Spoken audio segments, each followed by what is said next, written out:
Caseus. Jedi Exile. Chapter 8. After completing his morning work, Caseus sat outside in the grass and meditated. He needed guidance now more than ever.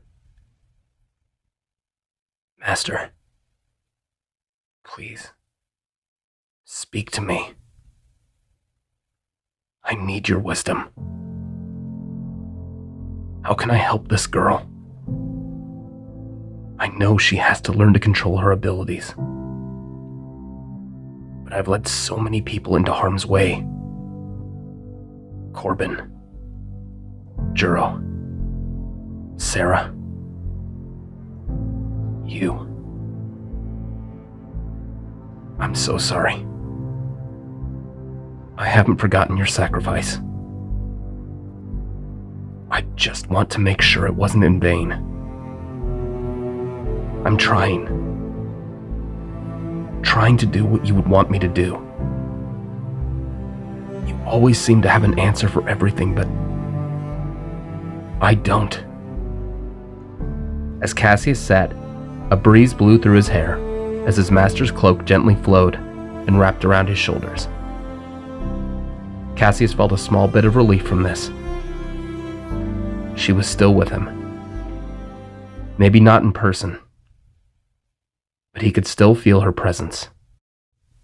What are you doing? Caseus opened his eyes and looked to his side and saw Kala standing with Liara. Just thinking. Kala walked over as Caseus stood. I'd made my decision. And? I'll allow you to give her a few basic lessons, but nothing beyond what she needs. Teach her to control her abilities and how to defend herself. That's it. Caseus nodded as Kala got down to eye level with Liara. Liara, Caseus is going to teach you a few things. What things? Just trust me. These are things that will help keep you safe from bad people. I'll come by later to pick you up. Liara looked uneasily at Caseus but nodded to her mother as Kala kissed the top of her head and went back to the speeder, sharing one more look at Caseus before driving back towards the town. Okay, Liara. First things first. I want you to take a seat. Legs crossed and eyes closed. Okay. Liara sat down and crossed her legs and closed her eyes. Breathe in through your nose and out through your mouth, slowly. 10 times. As you do this, clear your mind. Just focus on your breathing. Liara quietly began to breathe through her nose and out her mouth just as she was told, as Caseus carefully observed her. Now keep your eyes closed. I want you to reach out. Not with your body, but your feelings. I want you to tell me what you see in your mind. Liara shut her eyes a bit tighter. I see a bird. It's sitting by a lake. I see Mr. Rugar. He's setting things out in the marketplace. Sabo feeding the animals on the farm. What else? Concentrate. The stars. A cave. A cave by the water. A light. It's warm. Now look inside yourself. Do you feel that same light? I think so.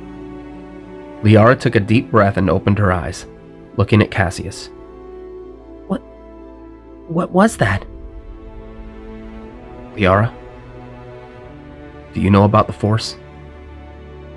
What's the Force? Caseus sat down in front of her. Let me ask you something. When you're with your mother, do you feel anything other than love or happiness? Do you feel that bond, that energy inside you and her? Sometimes. I think. That energy that flows through you flows through every living thing in the universe. It speaks to us, guides us, and binds all of us together. Look at that bird in the sky. Liara looked up and saw a small green bird flying in circles overhead. What do you have in common with that bird? Not a lot, I guess. I can't fly, can I? No, you can't fly. But you and that bird are both connected through the Force. Life feeds the Force, and in return, the Force gives life to all creatures, plants, and people. Even when you can't see it, you feel it. Some, like me, are more receptive to the Force. We allow it to guide us and strengthen us. And you, Liara, are strong with the Force. I am? Yes. There's a reason we keep running into each other. Why you left home the other night. Beings strong in the Force are naturally drawn to each other. Think of it like magnets. The closer they are to each other, the stronger the pull. You're untrained, however. And to be able to control these abilities, you need guidance, patience, and practice. For the next few days, I want you to come by and see me so I can teach you what you need to know. Okay, but what does this do to help me? Your powers are growing, Liara. And without proper training, they can overwhelm you. And you might end up hurting yourself. Or someone else. Learning to use the Force is all about control. And knowing how to use it for good. Come with me. I want to show you something. Liara stood and walked with Caseus out to an open field, as Caseus picked up an old walking stick and put his hood over his eyes. Grab a few pebbles from the dirt. Liara looked down at the dirt and found a few small stones, and grabbed them in her hand as Caseus held the stick as he would a lightsaber. I want you to start tossing those rocks at me, one at a time. Can you even see? I don't need to. I'm ready when you are. Liara hesitated briefly, but took one of the stones and threw it towards Caseus, who swiftly knocked it away into the field. Liara was stunned. Another. Liara threw another as Caseus moved aside and plucked it from the air. Another.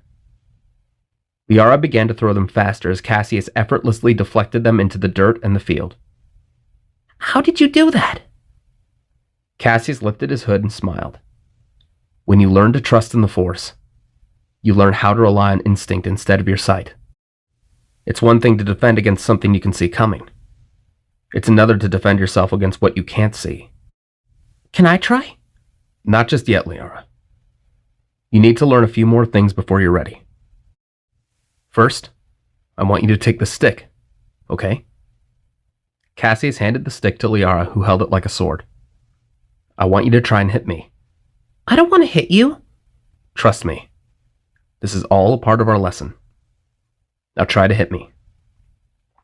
Liara looked at the stick and held it tightly, as she swung pathetically at Caseus, who simply stepped back and avoided the attack.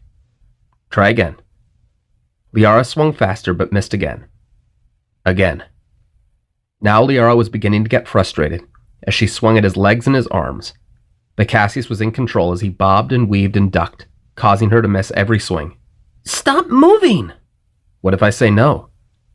Liara grunted in frustration and swung at Caseus' head as he quickly leaned backwards and grabbed the stick and pulled it from her hand before tripping her off her feet, causing her to fall back onto the soft grass with a small thud. Ow! Caseus walked over and helped her to her feet. It's not too easy, is it? Part of it is because you don't know the basics. But I'm going to teach you. Grabbing the stick, Caseus took a standard Form 1 battle stance. Look at my feet. Shoulder length apart and keeping a firm footing. Keep your weapon out in front of you, and you're ready to start. Handing the stick back over, Liara assumed the stance as Caseus carefully adjusted her shoulders and her feet before making a stick figure in the dirt. There are 9 basic points of contact, but you should only rely on a few to start with. The weapon hand, the torso, and the legs. What about the head? Cassius looked at her. It should never be your goal in combat to kill your opponent. I've been in more fights than I care to remember, but I've always looked for ways to avoid death when possible. When you find yourself in a fight, your objective should be to end the fight quickly and with mercy. Now look at these points of contact. I want you to pretend there's someone in front of you who wants to hurt you. Strike at these points, okay? Liara examined the drawing and nodded as she swung wildly at the points Cassius showed her. You're swinging too hard. Lighten your grip a little. Liara nodded and swung as the stick flew from her hand right at Cassius, who grabbed it from the air, leaving Liara embarrassed and shocked. Okay, a little too loose. Keep a firm grip on the weapon, but not too hard. When you swing, be deliberate and swift, not wild and clumsy. Liara huffed and moved her hair from her eyes as she swung.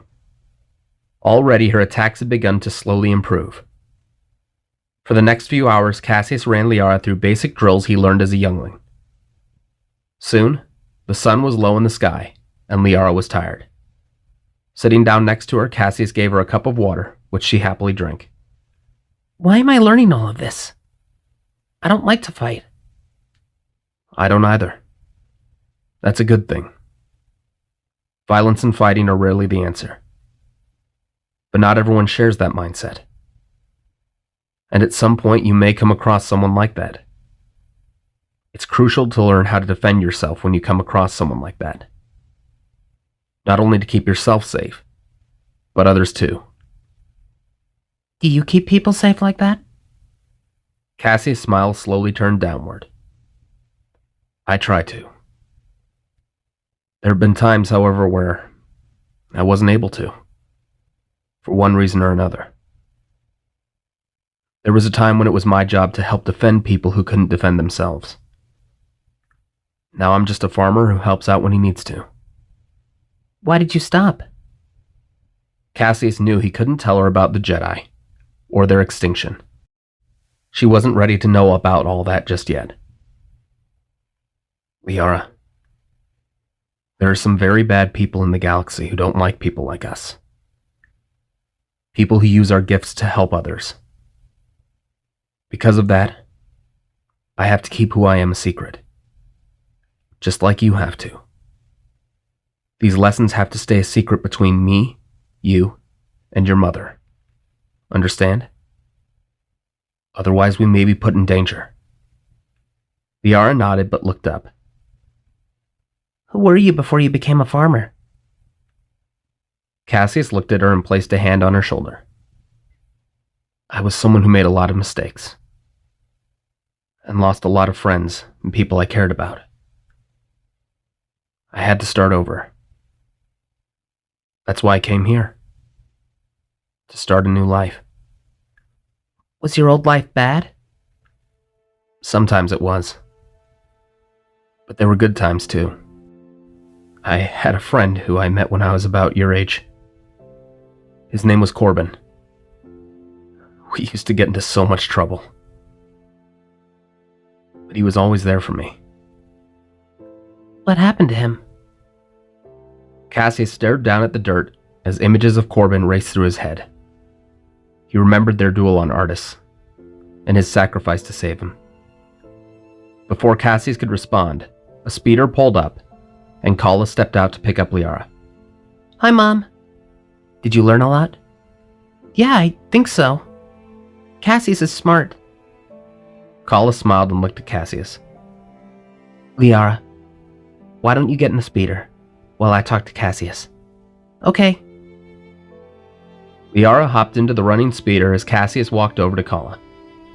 How is she so far? She's learning the basics of the Force and self-defense. She has a lot to learn, but she's catching on quickly. Okay. That's good. Cassius looked at Kala, who stared back to Liara in the speeder, looking at the sunset. She reminds me more of her father every day. Who was her father? He was a Jedi, just like you. I met him a few years before the war ended. He came out to Dantooine when his nav system malfunctioned. It was almost instant. I knew I loved him, and he loved me. He'd make frequent trips to see me, but one day he never came back. I found out later he'd been killed during the war. He never got to meet his daughter. I'm sorry to hear that. I know what it's like to lose the one you love the most. It stays with you forever.